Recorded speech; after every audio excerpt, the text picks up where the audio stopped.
मम ज्ञानतिमिरान्धस्य ज्ञानाञ्जनशलाकया चक्षुरुमिलितं येन तस्मै श्रीगुरवे नमः।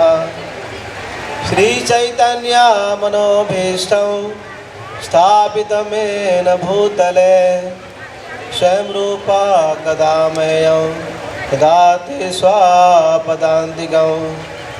वन्देऽहं श्रीगुरो श्रीयुतापदकमलं श्रीगुरून् वैष्णवांश्च श्रीरूपं साग्रजातं सहगण रघुनाथान्वितं तं सजीवं साद्वैतं सावधूतं परिजनसहितं कृष्णचैतन्यदेवं श्रीराधा कृष्णपादान् सहगण ललिता श्रीविशाखान्वितं च।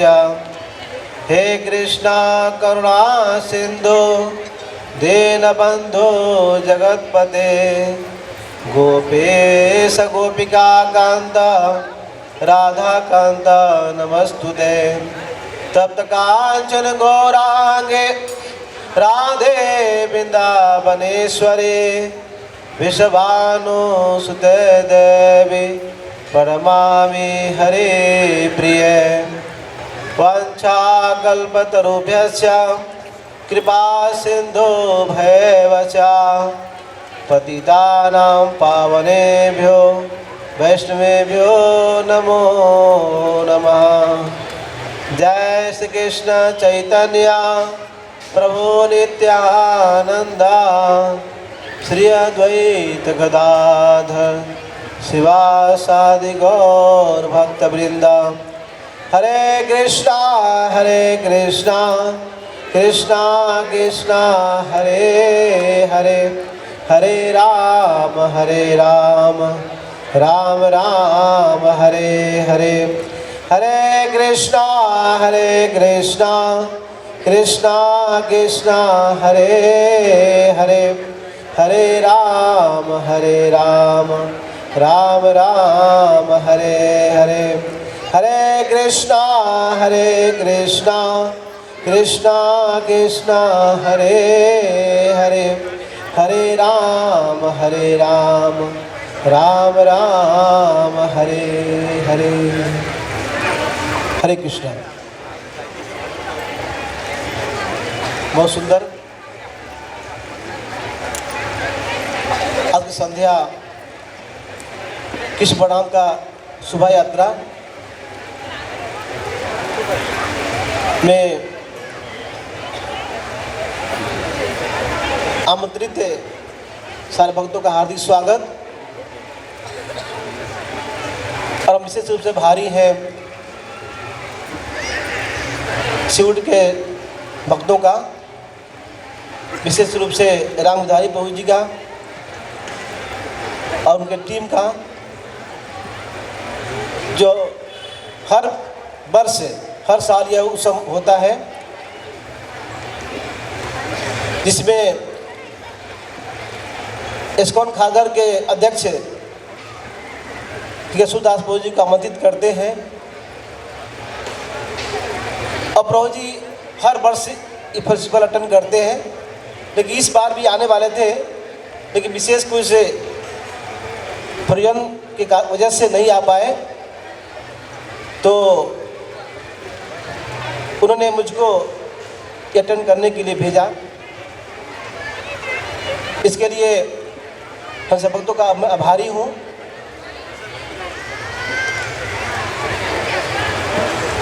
तो भगवान जो है कृष्ण बलराम बहुत ही कृपालु भगवान है। जब भगवान की हम कृपा की बात करते हैं तो शास्त्र में कहा गया है कि एक माता अपने बच्चे से प्रेम करती है, लेकिन भगवान का प्रेम जो जीव से बोलते कि हजारों लाखों माताओं का प्रेम जब इकट्ठा करते हैं, उससे अधिक प्रेम भगवान भक्तों से करते हैं।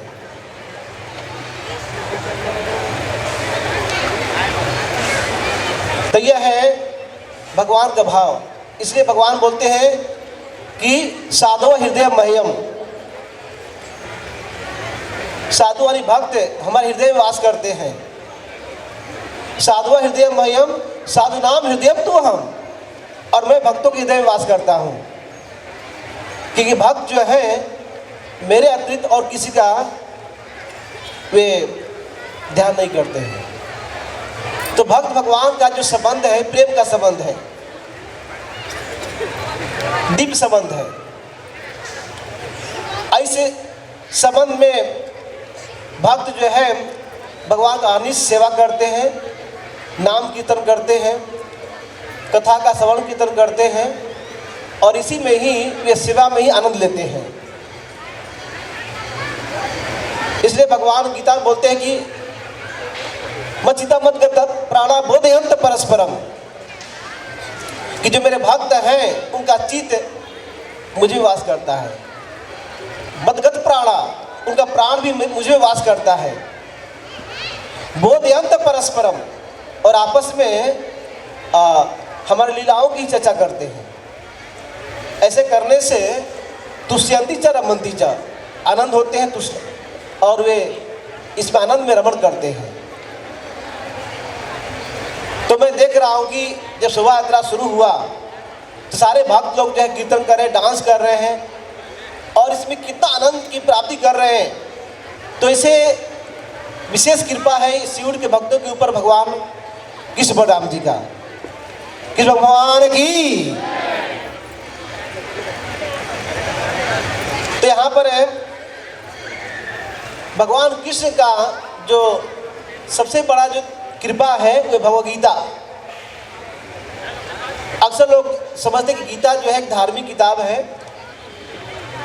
लेकिन ये गीता जो है धार्मिक किताब तो है, लेकिन ये लॉ बुक है। ये क्या है? Law book. भगवान ने सृष्टि की, जगत की सृष्टि किया है, और ये सृष्टि करने के वजह से इस संसार में कैसे रहना है उन्होंने गीता प्रण किया है। तो हमें जब गीता अध्ययन करते हैं, गीता पढ़ते हैं, तो गीता को ये ऑप्शनल नहीं है, कंपल्सरी है हर व्यक्ति के लिए। और जो भगवान के द्वारा जो नियम जो बनाया गया है कोई इसको डिफीट नहीं कर सकता है। भगवान बोलते कि जाता सही ध्रुव मृत्यु ध्रुव जन्म मितस्य है, इसका जन्म हुआ इसकी मृत्यु निश्चित है, और मृत्यु के बाद पुनर्जन्म भी निश्चित है। इस संसार में त्रिभुवन में ऐसा कौन व्यक्ति है जो इस लॉ को डिफीट कर सकता है? कोई है? कोई नहीं है। लेकिन अब देखना है कि जन्म मृत्यु तो है, लेकिन मृत्यु के बाद पुनर्जन्म जो कौन सा हमको शरीर मिलेगा, कौन सा हमको जीवन मिलेगा, ये डिपेंड करता है हमारे ऊपर, हमारी कॉन्शियसनेस चेतना के ऊपर डिपेंड करता है। अगर हमारी चेतना तमोगुणी है तो हम भगवत धाम नहीं जा सकते हैं, हमको तमोगुणी जैसा शरीर मिलेगा। अगर हमारी चेतना शरीर छोड़ते समय रजोगुणी है तो रजोगुणी हमको शरीर मिलेगा। अगर हमारी चेतना सत्वगुणी में है तो शरीर छोड़ते समय हमको सत्वगुणी शरीर मिलने वाला है, नेक्स्ट जीवन मिलने वाला है। अक्सर लोग प्रश्न करते हैं कि प्रभु देखिए मेरा भविष्य क्या है। लोग ज्योतिष के पास जाते हैं, वह ज्योतिष जो है लोगों को क्या करते हैं कि ये ग्रह जो है ऐसा करो ऐसा करो। नहीं, सभी भगवान ने डिक्लेयर कर दिया है भगवद गीता में कि जाता सही ध्रुव जन्म मितस्य, जन्म हुआ से मृत्यु निश्चित है, और मृत्यु के बाद पुनर्जन्म भी निश्चित है। तो अभी हमको देखना है कि जो चेतना जो है इसको डेवलप करना है।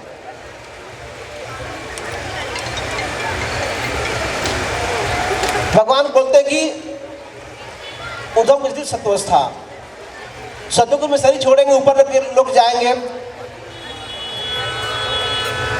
रजोगुण में शरीर छोड़ेंगे तो पृथ्वी पर हमारा जन्म होगा, और तमोगुण में शरीर छोड़ेंगे तो निम्न योनि में जन्म मिलेगा।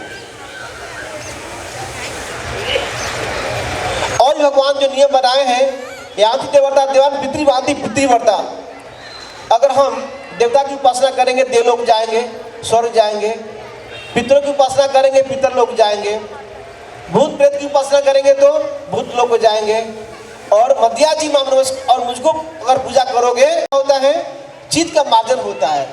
चित्त तौर पर मार्जनम,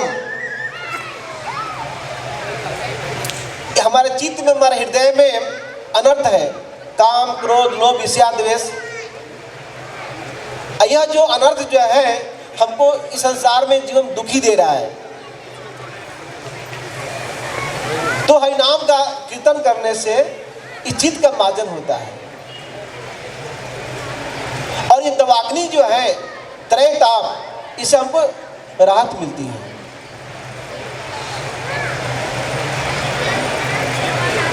इसीलिए यहाँ पर जो किस कथा बहुत जरूरी है, श्रवण करना है। भगवान कृष्ण ने प्रकट हुए, मथुरा में प्रकट हुए, उन्हें वृंदावन में लीलाएं किया है, और वृंदावन से मथुरा आए हैं, और मथुरा की लीला के बाद भगवान ने द्वारका लीला भी किया है। तो आज जो प्रसंग है किस परिणाम जो उनका शोभा यात्रा हुआ, तो किस प्रकार भगवान अक्रूर जी जो किस परिणाम को लेके आए हैं वृंदावन से मथुरा, तो कैसे भगवान मथुरा में भ्रमण कर रहे हैं, मथुरा वासी भगवान को कैसे रिसीव कर रहे हैं, और मथुरा वासी भगवान को देखकर कैसे आनंदित होते हैं, वही आज का टॉपिक है। वास्तव में यह भक्तों का उत्साह, भक्तों का प्रेम को देखकर लगता है कि भगवान जो है, जो शिवड क्या हो गया, मथुरा धाम हो गया, और सारे भक्त जो है यहाँ के वासी मथुरा वासी हो गए हैं, क्योंकि इतना उत्साह, इतना प्रेम भगवान को रथ खींचने के लिए और भगवान का दर्शन करने के लिए। तो यह इसे मालूम पड़ता है कि भक्त कितने भगवान से प्रेम करते हैं। तो जब विदुर जी अक्रूर जी किस बलराम को जब वृंदावन से मथुरा लेकर आए, तो उनकी इच्छा थी कि भगवान हमारे सबसे पहले हमारे घर पर चले।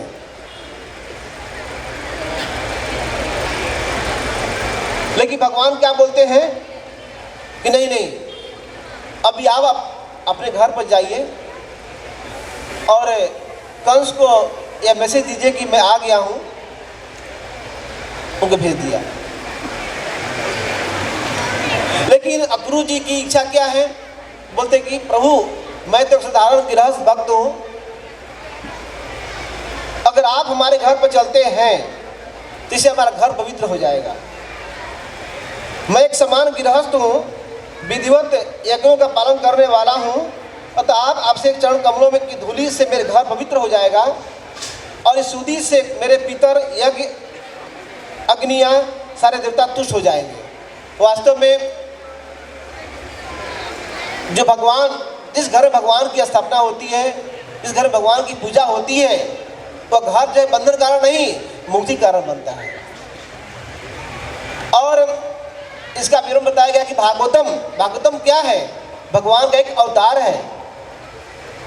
तो जिस घर में भागवतम का जो वहाँ पर उपस्थित रहते हैं, भगवान की चर्चा होती है, तो वास्तव में वो घर जो है वैकुंठ धाम होता है। इतना ही नहीं, आपका चरण कमल कितना दिव्य है। जिस चरण कमल को प्राप्त करके बलि महाराज का उद्धार हुआ है और उनकी ख्याति त्रिभुवन में फैल गया है। आपके चरण कमल के द्वारा ही गंगा जी प्रकट हुई है और ये तीनों लोगों को पावन करती है, और इसी आपके चरण कमल से निकली गंगा के द्वारा के जल के द्वारा इस सकर माँ के पुत्र का भी उद्धार हुआ है। तो वही चरण कमल हमारे घर पर भी उसको पदार्पण कीजिए। ये कौन बता रहे हैं? अक्रूर जी भगवान से निवेदन कर रहे हैं। आगे बोलते हैं, देवदेव जगन्नाथ पुण्य श्रवण कीर्तना यद उत्तम श्लोक नारायण नमस्तुते। भगवान को प्रणाम करते हैं। हे भगवान, हे जगन्नाथ, हे देवों के देव, हे आप जिनके जस को सुनना, गायन करना अत्यंत पवित्र है। हे यदुवंश, हे पुण्य श्लोक, हे परम भगवान नारायण, आपको मैं नमस्कार करता हूँ।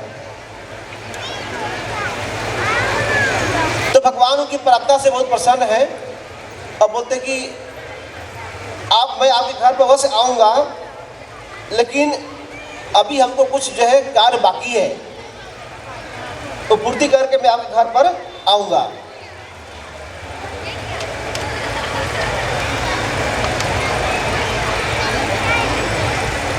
तो अभी किस परिणाम संध्या का समय है और किस परिणाम मथुरा की गली में अभी भ्रमण करने वाले हैं। तो सबसे पहले यहाँ पर मथुरा नगरी के वर्णन किया गया है कि मथुरा नगरी किस प्रकार वह ऐश्वर्य से परिपूर्ण है। बोलते मथुरा नगरी जो वहाँ का जो शहर जो है, भगवान ने देखा कि मथुरा के ऊंची ऊंची दरवाजे, घरों के प्रवेश द्वार पर स्फटिक के बने विशाल तोरण, मुख्य द्वार पर सोने के हैं, उनके अन्न गोदान, अन्न भंडार तांबे पीतल के बने हैं। मथुरा उन मोर पालतू कबूतरों की बोलियों से गूंज रहा है। जालीदार खिड़कियों के छेदों से रत्न जड़ित फर्शों तथा खंभेदार छज्जों घर के सामने के सज्जा धरनों से पर बैठे हैं।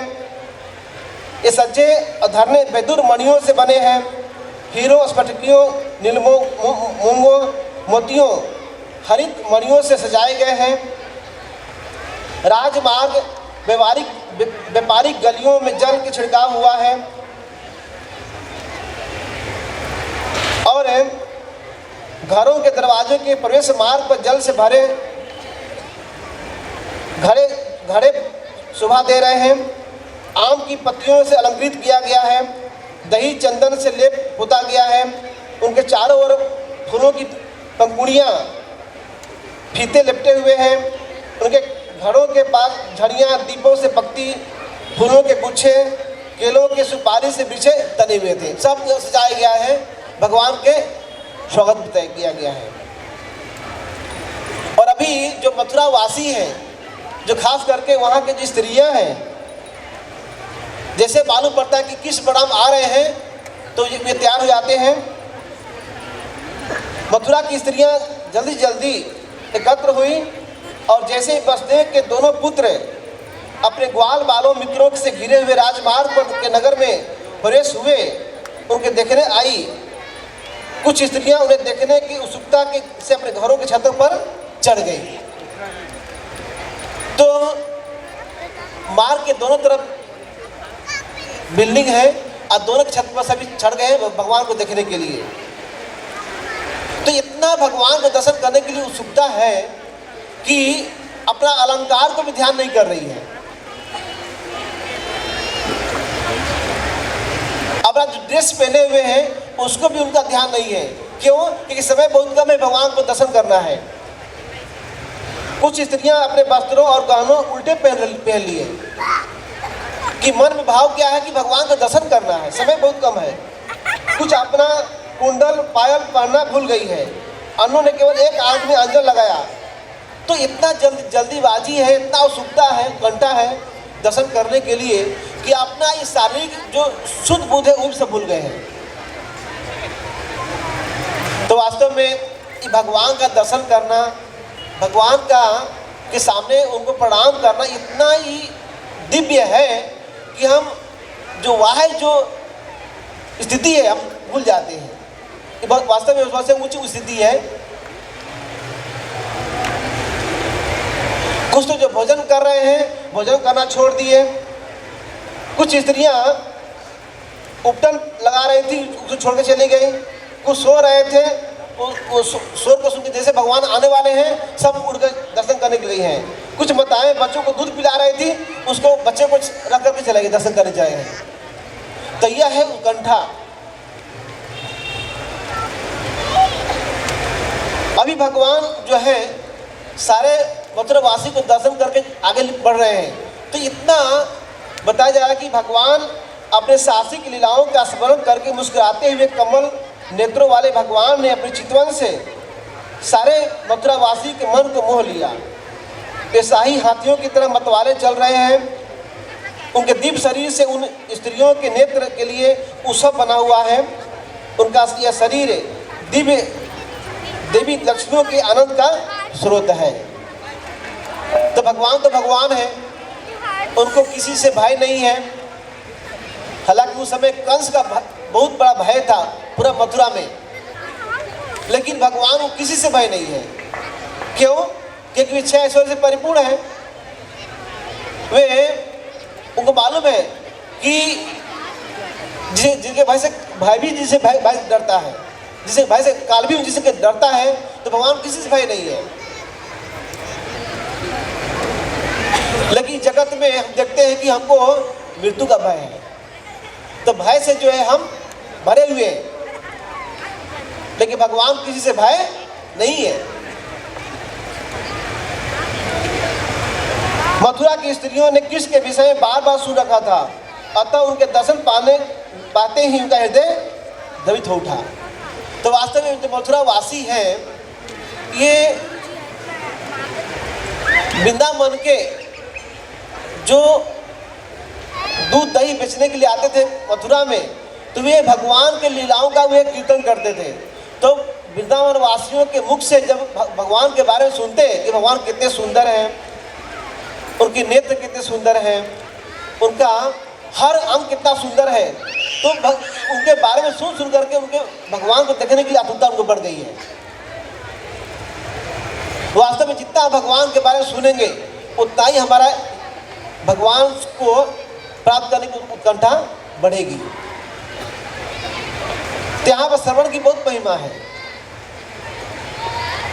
तो हमें ऐसा नहीं कि हमने एक बार जो भगवद गीता पढ़ लिया तो हो गया, नहीं है, बार बार पढ़ना है। एक बार भागवत में पढ़ लिया है तो हमको बस हो गया, नहीं, बार बार पढ़ना है। उससे क्या होगा? हमारा चित्त का मार्जन होगा और भगवान को प्राप्त करने की उत्कंठा हमको दिन पर दिन और बढ़ती जाएगी। तो इसीलिए मथुरावासी बार बार सुनते थे, तो उनकी उत्कंठा और बढ़ गई है भगवान को दर्शन करने के लिए। रास्ते के किनारे खड़े ब्राह्मणों ने दही, अक्षत, जौ, जल भरे कलशों, फूल मालाओं, सुगंधित द्रव्यों, चंदन का लेप, पूजा, अन्य वस्तुओं को भेंट से दोनों भाइयों को सम्मान किया।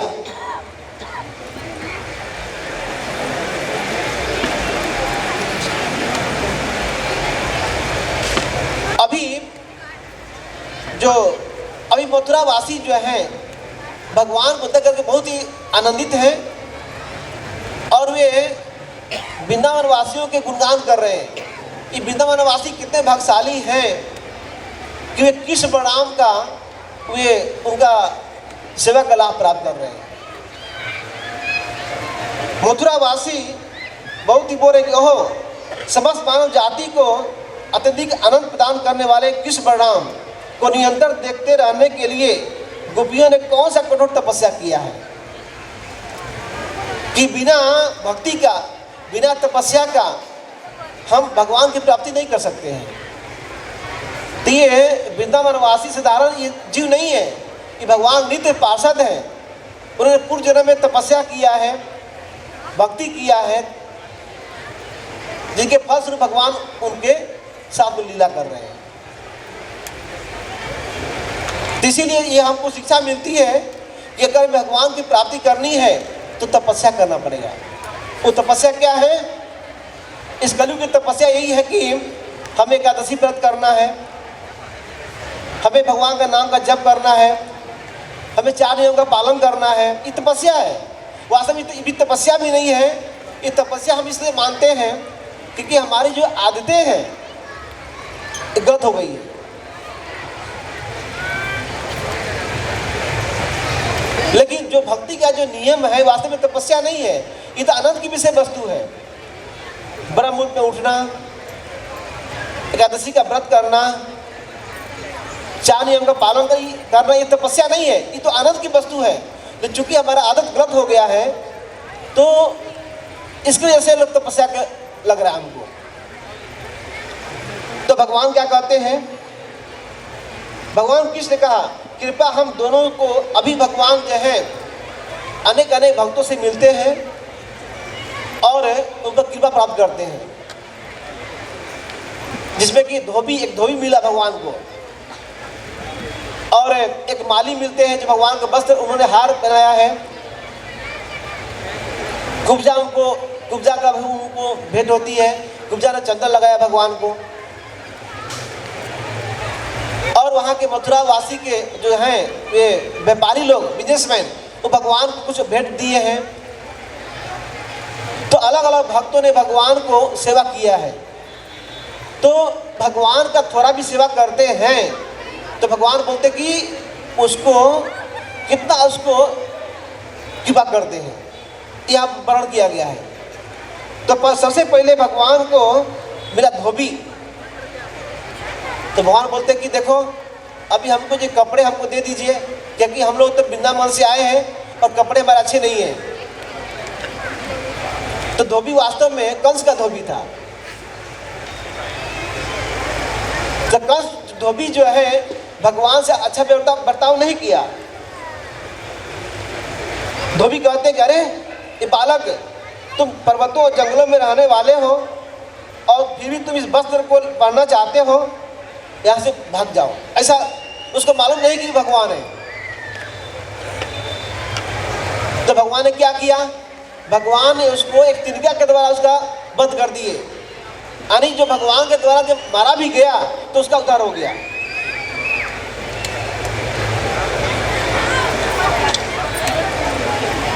अभी भगवान ने जो धोबी जो मारा गया तो सारे जो ग्वाल बाल थे सभी अपने पसंद के कपड़े पहन लिए, लेकिन कपड़े जो साइज के नहीं थे। तो इसके बाद जो है एक मिला बुनकर, टेलर।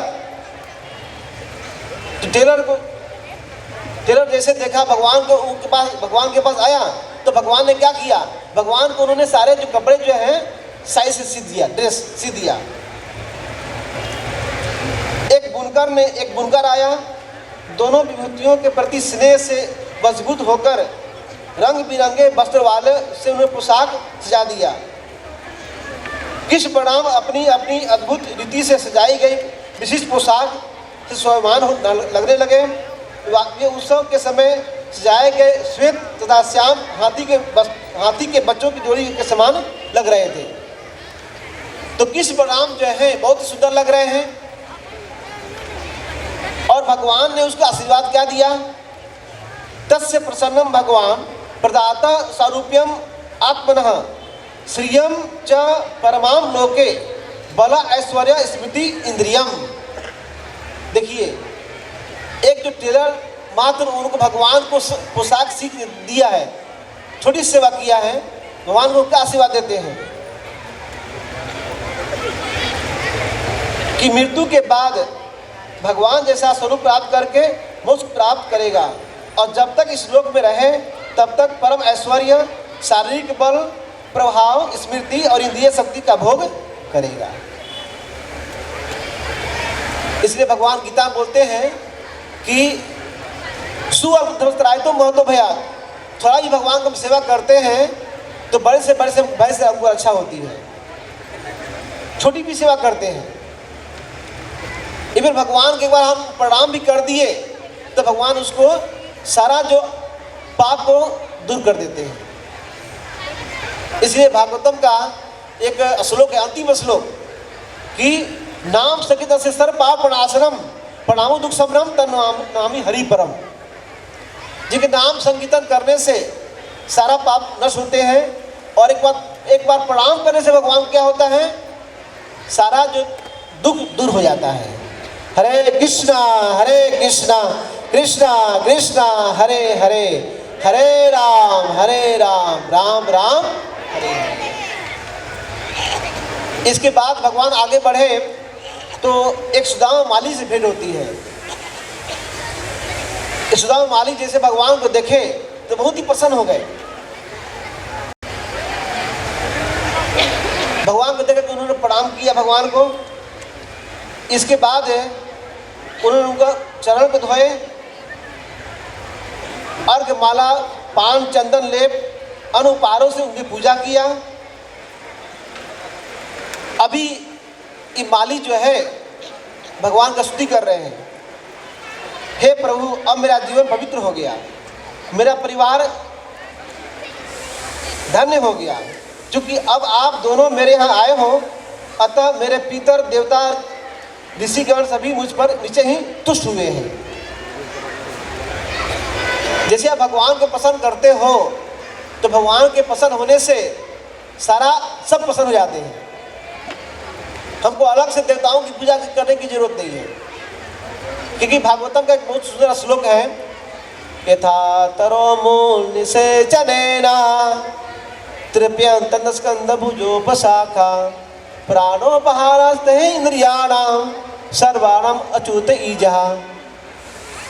बहुत ही महत्वपूर्ण श्लोक भागवतम का है। यथा तरो मूल निषेचनेना, जैसे कि पेड़ के जड़ में हम जल डालते हैं तो उसे सारा जो पेड़ के पत्ते हैं, टहनी है, पुष्प है, सभी तुष्ट होते हैं। जैसे आप भोजन, हम पेड़ को भोजन देते हैं, सारा इंद्रियों की शक्ति मिल जाती है।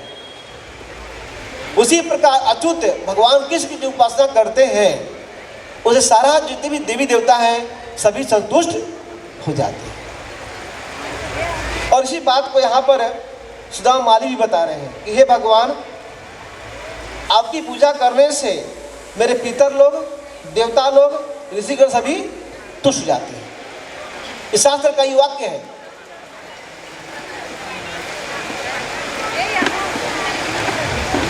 अभी इसके बाद आगे भगवान बढ़ते हैं तो कुब्जा जो है हर दिन कंस के लिए चंदन लगा गया, कंचन चंदन। तो जैसे ही कुब्जा ने भगवान कृष्ण बलराम को देखी तो बहुत ही प्रसन्न हो गई। जैसे उन्होंने वही चंदन को कृष्ण बलराम को सजा दिया। देखिए, चंदन मत सजाए तो भगवान इतने प्रसन्न हो गए कि उस कुब्जा को उन्हें सुंदर स्वरूप प्रदान किया है। तो जितने सारे लोग ने भगवान का दर्शन किया, भगवान को उन्हें भेंट दिया, उनको प्रणाम किया, सबको कृपा मिला है। तो इस तरह से अभी कृष्ण बलराम आज शिवड़ के गलियों में भ्रमण किए और जो जो भक्त ने भगवान की सेवा किया, कीर्तन किया है, नृत्य किया है, जो भगवान को भोग ऑफर किए हैं, दर्शन किए हैं, उस सब पर कृपा किए हैं। देखिए, वही कृष्ण बलराम जो द्वापर में आए, वही कृष्ण बलराम है जो भगवान आज अर्चा विग्रह में प्रकट हुए। अर्चा विग्रह भगवान में कोई अंतर नहीं है। तो जो कृष्ण बलराम द्वापर में सब पर कृपा किए हैं, मथुरावासियों पर कृपा किए हैं, वही भगवान अर्चा विग्रह के रूप में सभी आज के दिन शोभा यात्रा में शिवड़ में भ्रमण किए हैं और सब पर कृपा पान किए हैं। हरे कृष्णा कृष्णा कृष्णा हरे हरे, हरे राम राम राम। तो अभी इस्कॉन खारघर मंदिर है, बहुत ही विशाल मंदिर, अभी जनवरी में ओपनिंग हो गया। जो बहुत सालों से इंतजार था कब मंदिर का ओपन होगा, है ना।